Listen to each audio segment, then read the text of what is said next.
கர்த்தருடைய பரிசுத்த நாமத்திற்கு மகிமை உண்டாவதாக.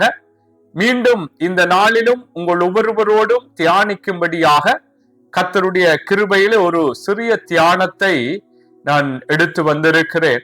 இன்றைய நாள் தியானத்தினுடைய தலைப்பு, நம் ஆண்டவராகிய இயேசு கிறிஸ்து யாருக்கும் தூரமானவர் அல்ல. நம் ஆண்டவராகிய இயேசு கிறிஸ்து யாருக்கும் தூரமானவர் அல்ல. அன்பான சகோதர சகோதரிகளே, இந்த காலகட்டங்களை, இந்த நாட்களை நன்கு நாங்கள் அறிவோம்.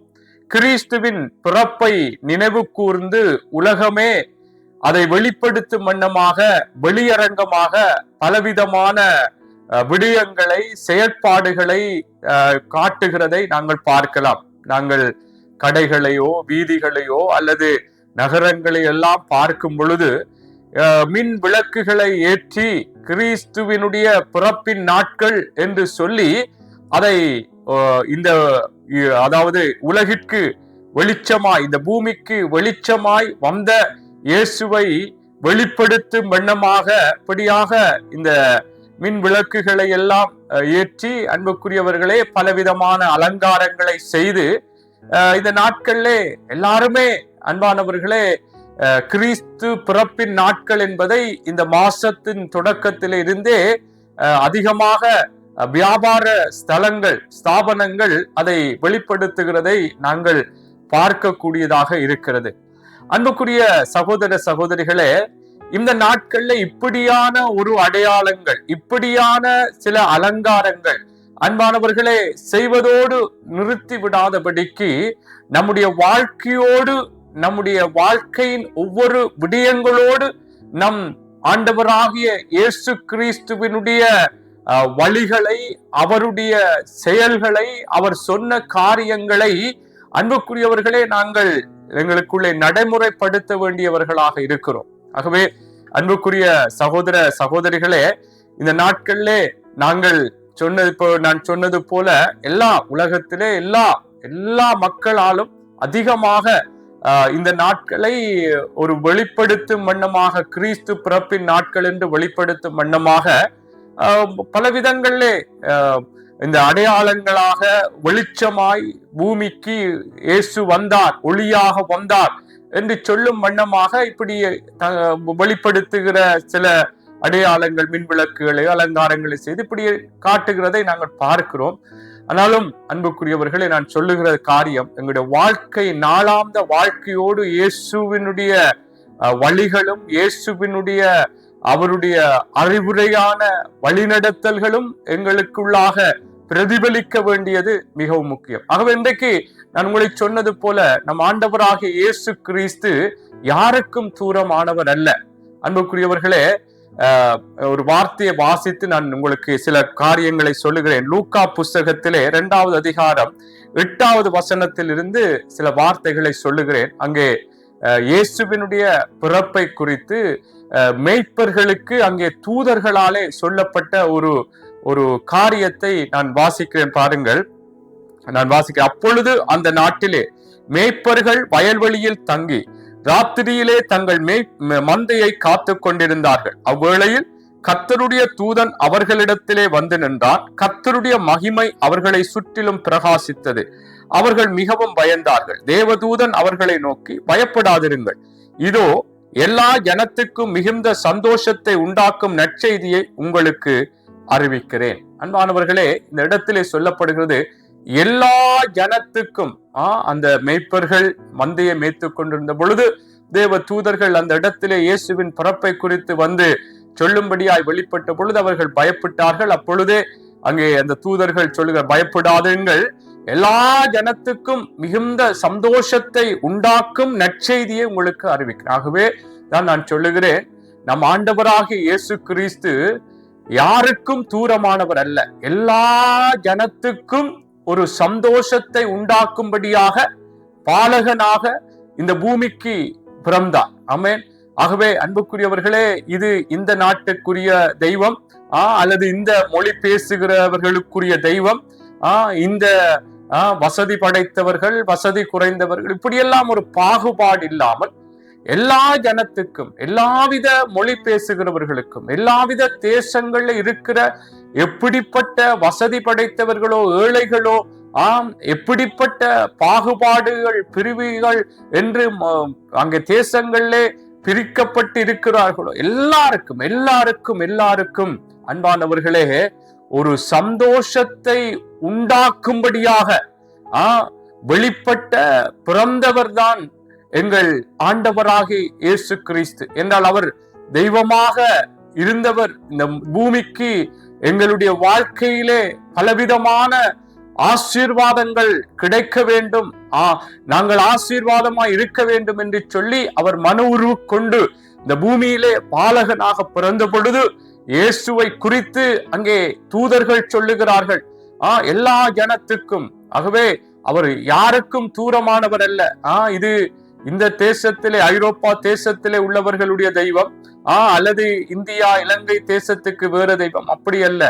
எல்லா இந்த பூமியையும் வானத்தையும் படைத்த தெய்வம் ஆண்டவராகிய தேவனா இருக்கிறபடியால், இயேசுவா இருக்கிறபடியால் அந்த தெய்வம் தான் மனுஷனாக அன்புக்குரியவர்கள் இந்த பூமியிலே பாலகனாக பிறந்தார் என்று நாங்கள் பார்க்கிறோம். ஆகவேதான் சொல்லுகிறேன், நீங்கள் யாரும் தப்பான எண்ணங்கள் இது இந்த இடத்துக்குரியவரோ அல்லது இப்படி மொழி பேசுகிறவருக்கோ அல்லது இப்படியான வசதி படைத்தவர்களுக்கோ அப்படி அல்ல அன்புக்குரியவர். எல்லா ஜனத்துக்கும் தெய்வம் ஆண்டவராகிய இயேசு கிறிஸ்து எல்லா ஜனத்துக்கும் மிகுந்த சந்தோஷத்தை உண்டாக்கும்படியாக மனிதனுடைய வாழ்க்கையிலே விடுபட்ட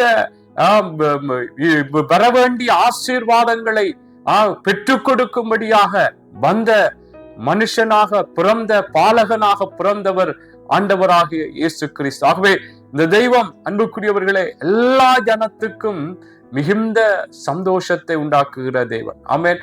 அவர் யாருக்குமே ஒரு தூரமானவர் அல்ல. ஆமென். அதனால்தான் அப்போஸ்தலர் புஸ்தகத்திலே அன்புக்குரியவர்களே ஒரு வார்த்தை சொல்லப்படுகிறது.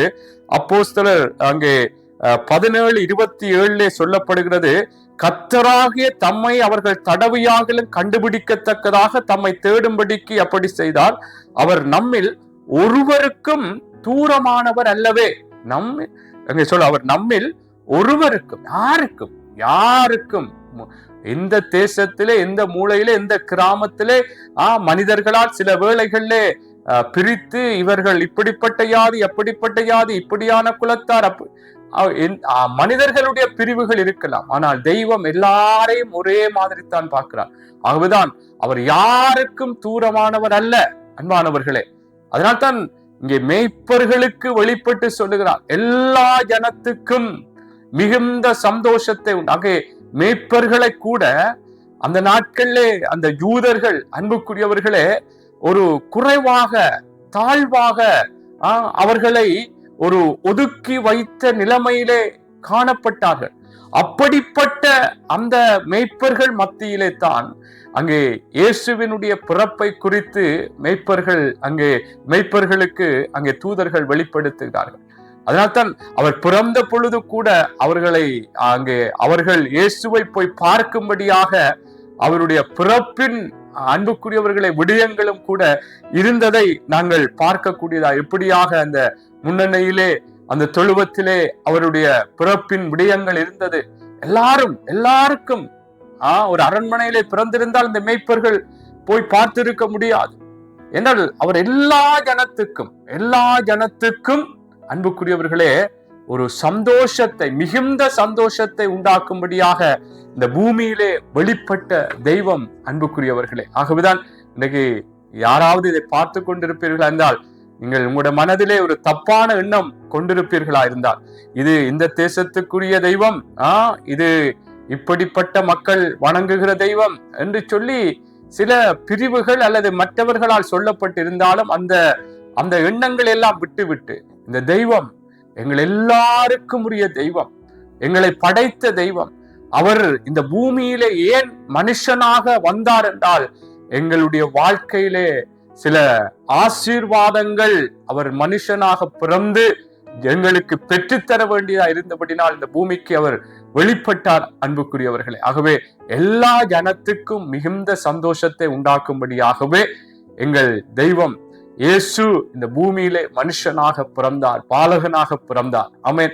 ஆகவே அன்புக்குரியவர்களே, இந்த தேவன் நமக்கு யாருக்கும் தூரமானவர் அல்ல. ஆமென். இவருடைய பிறப்பு யாருக்கும் தூரமானவர் அல்ல. எங்களுக்கு மிகுந்த ஒரு சந்தோஷத்தை உண்டாக்கும்படியாக பிறந்தார் என்று நான் சொன்னது போல ஒரு பலவிதமான ஆசீர்வாதங்களை எங்களுக்கு பெற்றுத்தரும்படியாக எங்களுடைய வாழ்க்கையிலே பல அவருக்கு பிரியமில்லாத அல்லது எங்களுடைய வாழ்க்கைகள் ஒரு வேதனையான நிலைகளுக்குள்ளாக இருந்த எங்களுடைய வாழ்க்கைகளை ஒரு ஆசீர்வாதமான ஒரு வாழ்க்கைகளுக்குள்ளே நடத்தும்படியாய், அந்த பாவமான காரியங்களிலிருந்து எங்களை மீட்கும்படியாக, வேதனையான சூழ்நிலைகளிலிருந்து எங்களை மீட்கும்படியாய் அவர் மனுஷனாக பிறந்து அன்புக்குரியவர்களே எங்களை வாழ வைக்கும்படியாக வந்தார் என்பதை வேதம் பல விதங்களிலே பல இடங்களிலே சொல்லுகிறதை நாங்கள் பார்க்கிறோம். ஆகவே மிகுந்த சந்தோஷத்தை உண்டாக்குகிறது என்று சொன்னால், எப்படியான காரியங்கள் எல்லாம் ஒரு சந்தோஷம் இல்லையோ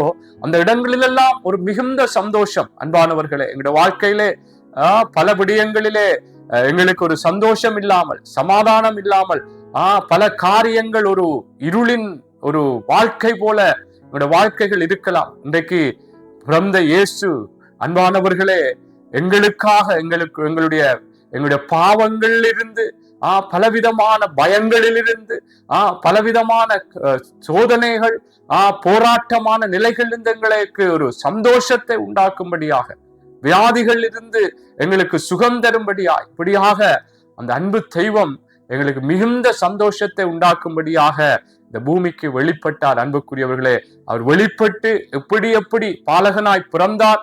பிறந்த பொழுது இந்த செய்தி சொல்லப்பட்டது எல்லா ஜனத்துக்கும் மிகுந்த சந்தோஷத்தை உண்டாக்குற ஒரு நற்செய்தி என்று சொல்லி, அவர் பிறந்த அந்த பாலகன் எப்படியாக அதற்கு பிற்பாடு அவருடைய வாழ்க்கையின் ஒவ்வொரு விடயங்களும் அன்புக்குரியவர்கள் இந்த பூமியிலே நாங்கள் மனுஷர்களாகிய நாங்கள் ஒரு ஆசீர்வாதமான ஒரு நிலைகளுக்குள்ளே கடந்து போக வேண்டும் என்று சொல்லி அவருடைய ஒவ்வொரு செயற்பாடுகளும் வழிகளும் வாழ்க்கைகளும் அவருடைய அர்ப்பணிப்புகளும் அன்பானவர்களை இந்த பூமியிலே காணப்பட்டதை நாங்கள் பார்க்கக்கூடியதாக இருக்கிறது. அல்லேலூயா, அல்லேலூயா. அங்கேதான் அப்போஸ்தலர் 4:12 என்று சொல்லுகிறது, அவராலே அன்றி வேறொருவராலும் ரட்சிப்பில்லை, நாம் ரட்சிக்கப்படும்படிக்கு வானத்தின் கீழெங்கும் மனுஷர்களுக்குள்ளே அவருடைய நாமமே அல்லாமல் வேறொரு நாமம் கட்டளையிடப்படவில்லை. அப்ப மனுஷர்களுக்குள்ளே அன்பானவர்களே ஒரு ரட்சிப்பு, ஒரு விடுதலை, ஒரு மீட்பு எங்களுக்கு வர வேண்டும் என்றால் எங்களுடைய வாழ்க்கை அவ்வளவுத்துக்கு பல விதங்களிலே ஒரு கட்டப்பட்ட வாழ்க்கையாய்,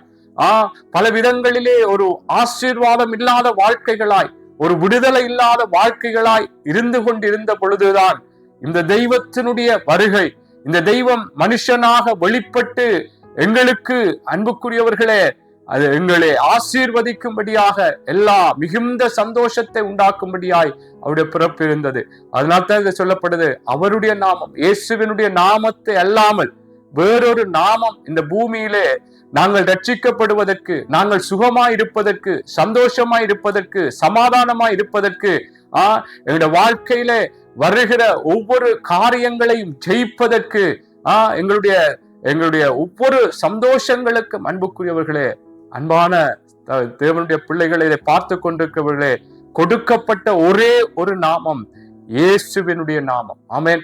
இந்த இயேசு இந்த பூமிக்கு பாலகனாக பிறந்தார், எல்லா ஜனத்துக்கும் மிகுந்த சந்தோஷத்தை உண்டாக்கும்படியா. 2000 ஆண்டுகளுக்கு முன்பாக அவருடைய பிறப்பு இப்படியா இருந்தது. இன்றைக்கும் அன்பானவர்களை, பிறந்த இயேசு எப்படியாக அவருடைய வாழ்க்கை நிலைகள், அவருடைய தன்னுடைய ஜீவனை எப்படி ஒப்பு கொடுத்து அவர் ரத்தம் சிந்தி தன் ஜீவனை எல்லாம் எங்களுக்காக மரிக்க கொடுத்தார் என்று நாங்கள் பார்க்கிறோம். ஆகவேதான் நான் சொல்லுகிறேன், அன்பான சகோதர சகோதரிகளே, இயேசுவினுடைய பிறப்பு யாருக்கும் அன்பானவர்களே அவர் தூரமானவர் அல்ல. அவருடைய பிறப்பு எல்லா ஜனத்துக்கும் மிகுந்த சந்தோஷத்தை கொடுக்கிற அவருடைய பிறப்பாக, அவருடைய முதல் வருகையாக இருந்திருக்கிறது. இன்றைக்கு அவர் வந்து தன்னுடைய ஜீவனை ஒப்பு கொடுத்து எங்களுக்காய் ரத்தம் சிந்தி எங்களுடைய வாழ்க்கையிலே பலவிதமான ஆசீர்வாதங்களை நாங்கள் சுதந்திரித்துக் கொள்ளத்தக்கதாக அவருடைய காரியங்கள் வெளிப்பட்டிருக்கிறது. ஆகவேதான் நான் சொல்லுகிற காரியம், இந்த நாட்களிலே நாங்கள் வெளியரங்கமாக லைட்டுகள், மின் விளக்குகள், பலவிதமான அலங்காரங்களை செய்து இயேசு இந்த பூமிக்கு ஒளியாக வந்தார் என்று சொல்லி ஒரு அந்த அடையாளத்தோடு மட்டும் இருந்துடாதபடி எங்களுடைய வாழ்க்கையோடு அவருடைய வழிமுறைகளுக்கு எங்களை ஒப்பு கொடுக்க வேண்டும். எங்களுடைய வேதத்திலே சொல்லப்படுகிற சில வார்த்தைகளை நான் வாசிக்கிறேன் பாருங்கள். அங்கே மத்தேயு 1:21 சொல்லுகிறது, அவள் ஒரு குமாரனை பெறுவாள், அவருக்கு இயேசு என்று பெயரிடுவாயாக, ஏனெனில் அவர் தமது ஜனங்களின் பாவங்களை நீக்கி அவர்களை ரட்சிப்பார். அவர் எங்களுடைய பாவ வாழ்க்கையிலிருந்து எங்களை ரட்சிக்கும்படியாக, எங்களுடைய பாவத்தின் சம்பளம் மரணம் என்று சொல்லப்படுகிறது.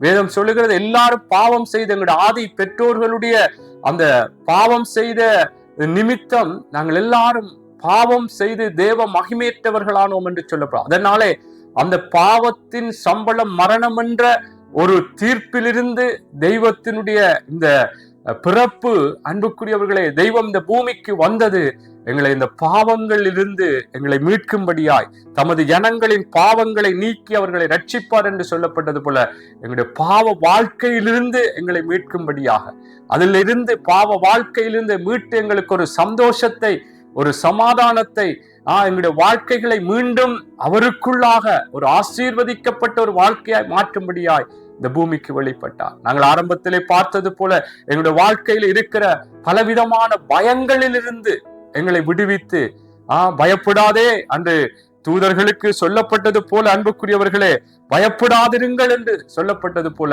நாங்கள் பல விதங்களை குறித்து பல நிலைகளிலே பயங்கள் எங்களுக்குள்ளே வந்து கொண்டிருக்கலாம். இதெல்லாம் ஒரு இருளின் காரியங்கள், அன்புக்குரியவர்களே. அதனால்தான் வேதம் சொல்லுகிறது, இருளில் இருந்த ஜனங்கள் பெரிய வெளிச்சத்தை கண்டார்கள். ஆமேன். இருளில் இருந்த ஜனங்கள் பெரிய வெளிச்சம். இருளில் என்று சொல்லும் பொழுது பயம் என்பது ஒரு இருள், பலவிதமான அறியாமைகள், அன்புக்குரியவர்களே, பலவிதமான பாவமான காரியமான வாழ்க்கைகள், இருளின் காரியங்கள், அன்பானவர்கள், இவைகள் இருந்தெல்லாம் ஒரு வெளிச்சம், எங்களுடைய வாழ்க்கைகள் ஒரு பிரகாசமாய் மாற இயேசு இந்த பூமிக்கு வெளிப்பட்டார். அன்புக்குரிய சகோதர சகோதரிகளே, எங்களுடைய பயங்கள் இருந்து என்ன எதிர்காலங்களை குறித்து பயம் இருக்கலாம். எங்களுடைய வாழ்க்கையிலே நான் சொன்னது போல எங்களுடைய வாழ்க்கையில இருக்கிற சில வியாதிகளாயிருக்கலாம், பலவிதமான காரியங்கள், எங்களுடைய தேவைகள் அல்லது எங்களுடைய வாழ்க்கையில என்னென்ன விடயங்களை குறித்து பயந்து கொண்டிருக்கிறோம், எங்களுடைய பிள்ளைகளை குறித்தோ நாளைக்கு என்ன நடக்கும் என்று அந்த எல்லா பயங்களிலிருந்து, அதெல்லாம் அந்த இருளான காரியங்களிலிருந்து எங்களுக்கு ஒரு சந்தோஷத்தை, ஒரு வெளிச்சத்தை தரும்படியாக இயேசுவினுடைய பிறப்பு இருக்கிறது. அன்புக்குரியவர்களே, இயேசு நமக்காக பிறந்தார். பிறந்த இயேசு இன்றைக்கு நமக்காக அவர் கல்வாரியிலே ரத்தம் சிந்தி தன்னுடைய ஜீவனை ஒப்பு கொடுத்து, அன்புக்குரியவர்களை, மீண்டும் உயிரோடு எழுந்து நமக்காக இன்றைக்கும் எங்களுடைய வாழ்க்கைகளை வழிநடத்தி கொண்டிருக்கிற தேவனாய் இருக்கிறார். ஆகவேதான் அன்பானவர்களை நான் சொல்லுகிற காரியம், இயேசு நமக்கு மிகுந்த சந்தோஷம். பாவ வாழ்க்கைகள் இருந்து ஒரு மிகுந்த ஒரு ரட்சித்து அந்த பாவத்திலிருந்து, அந்த பாவத்தின் சம்பளம் மரணம் என்று சொல்லுகிற அந்த தீர்ப்பிலிருந்து நாங்கள் விடுதலை பெற்றவர்களாக, அன்புக்குரியவர்கள், நாங்கள் வாழும்படியாக அதிலே ஒரு சந்தோஷத்தை தரும்படியாய், பயங்கள், பலவிதமான பயங்களிலிருந்து எங்களுக்கு ஒரு சந்தோஷத்தை தரும்படியாய், வெளிச்சத்தை தரும்படியாக இயேசு நமக்காக இந்த பூமிக்கு வந்தார். அன்புக்குரியவர்களே, அது மாத்திரமல்லாமல் பல காரியங்களை சொல்லப்படுகிறார். சொன்னது போல பல காரியங்கள் மத்தேயு 18:11 சொல்லி மனுஷகுமாரன் கெட்டு போனதை ரட்சிக்க வந்தார் என்று சொல்லப்படுகிறது. லூக்கா 19:10 சொல்லுகிறது, இழந்து போனதை தேடவும் ரட்சிக்கவுமே மனுஷகுமாரன் வந்திருக்கிறார் என்று சொல்லப்படுகிறது. அன்புக்குரியவர்களே, வாசித்தது போல யோவான் 1:29 உலகத்தின் பாவத்தை சுமந்து தீர்க்கிற தேவ ஆட்டுக்குட்டி என்று சொல்லி, அன்புக்குரியவர்களை, இயேசுவை குறித்து நாங்கள் பார்க்கிறோம். ஆகவே இயேசு இந்த பூமிக்கு வெளிப்பட்டது எல்லா ஜனத்துக்கும், எல்லாரும் பாவம் செய்து தேவ மகிமையற்றவர்களானார். அவ எல்லாருக்கும் ஒரு மிகுந்த பாவ வாழ்க்கையிலிருந்து ஒரு விடுதலையை கொடுத்து, அவர்களுடைய வாழ்க்கையில் ஒரு சந்தோஷத்தை கொடுக்க, பயங்களிலிருந்து விடுதலைகளை கொடுத்து, அந்த பயங்களிலிருந்து நீக்கி அவர்களை, நான் உன்னுடனே இருக்கிறேன், நீ பயப்படாதே, நான் உன்னுடைய வாழ்க்கையிலே அற்புதராய் வெளிப்படுவேன், கெட்டு போனதை, இழந்து போனதை உனக்காக மீண்டும் பெற்றுத்தரும்படியாய் வந்திருக்கிறேன் என்று பலவிதமான பயங்கள், அன்பானவர்களே, எல்லாத்திலிருந்தும் ஒரு விடுதலை தரும்படியாய், ஒரு சமாதானம் தரும்படியாய், எங்களை தேற்றும்படியாய், ஆற்றும்படியாக இயேசுவினுடைய வருகை, முதலாவது வருகை, பாலகனாக பிறந்த விடயங்கள், குமாரனாக நமக்காக கொடுக்கப்பட்ட இயேசுவினுடைய காரியங்கள் வெளிப்பட்டிருக்கிறதை, எழுதப்பட்டு அன்புக்குரியவர்களை இன்றும் அந்த ஆசீர்வாதங்களை சுதந்திரித்துக் கொள்ளுகிற பிள்ளைகளுடைய வாழ்க்கைகளையும் நாங்கள் பார்க்க முடியும். ஆகவேதான் பார்த்து கொண்டிருக்கிற அன்பு சகோதர சகோதரிகளே, நமக்காக பிறந்த இயேசு, ஆமென், நம் ஆண்டவராகிய இயேசு கிறிஸ்து யாருக்கும் தூரமானவர் அல்ல. ஆமென். பாருங்கள், ஏசாயா 9:6 சொல்லுகிறது, நமக்கு ஒரு பாலகன் பிறந்தார், நமக்கு ஒரு குமாரன் கொடுக்கப்பட்டார், கர்த்தத்துவம் அவர் தோளின் மேல் இருக்கும், அவர் நாமம் அதிசயமானவர், ஆலோசனை கர்த்தா, வல்லமை உள்ள தேவன், நித்திய பிதா, சமாதான பிரபு எனப்படும். பாருங்கள், இவ்வளவாக நமக்காக பாலகன் பிறந்தார், குமாரன் கொடுக்கப்பட்டார் என்று சொன்ன பிற்பாடு அவர் எப்படியாக அவருடைய அந்த கர்த்தத்துவம், அந்த அதிகாரம், அன்புக்குரியவர்களே, அவருடைய தோளின் மேல் இருக்கும் என்று சொல்லப்பட்டிருக்கிறது.